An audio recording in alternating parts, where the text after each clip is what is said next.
Hey, this is Joe from Home Studio Corner, and these are my top 3 mixing mistakes. I have done hundreds and hundreds of personal private mix critiques, and I've heard the same few mistakes over and over in the mixes. If you can avoid these 3 mistakes, you're well on your way to instantly improving your mixes. By the way, if you hear a bouncing sound, that's the kids playing basketball outside. I don't have the heart to tell them to stop. Number 3, adding plugins too early.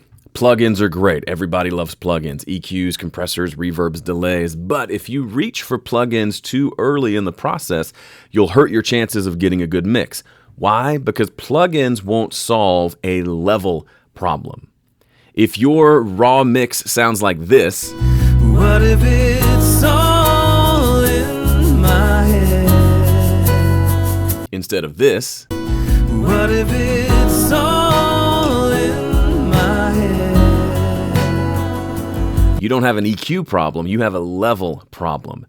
The levels are all jacked up. That's not to say you won't need EQ at some point, but first let's get those levels right. Let's get all the tracks balanced amongst one another so that we can then determine what plugins we need and where. Mistake number 2, unbalanced frequencies.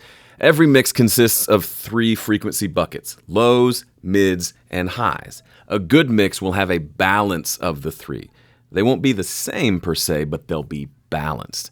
If you don't balance your frequencies well, you could end up with a mix that sounds muddy. What if it's all in my head? Thin. What if it's all in my head? Or boomy.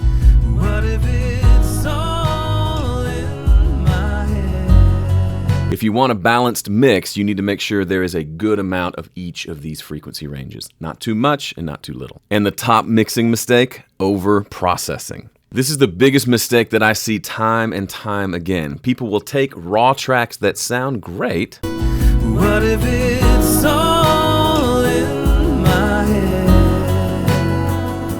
And then go nuts with plugins and effects. What if it's all in my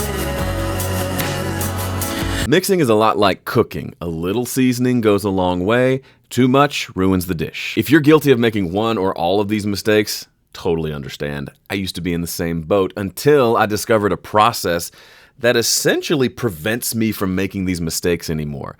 I can teach you that process inside my 5-step mix guide. It's absolutely free. Go to 5stepmix.com, download it. You can read it in one sitting, and your mixes will instantly improve. Go check it out, 5stepmix.com. Thanks for watching. See ya.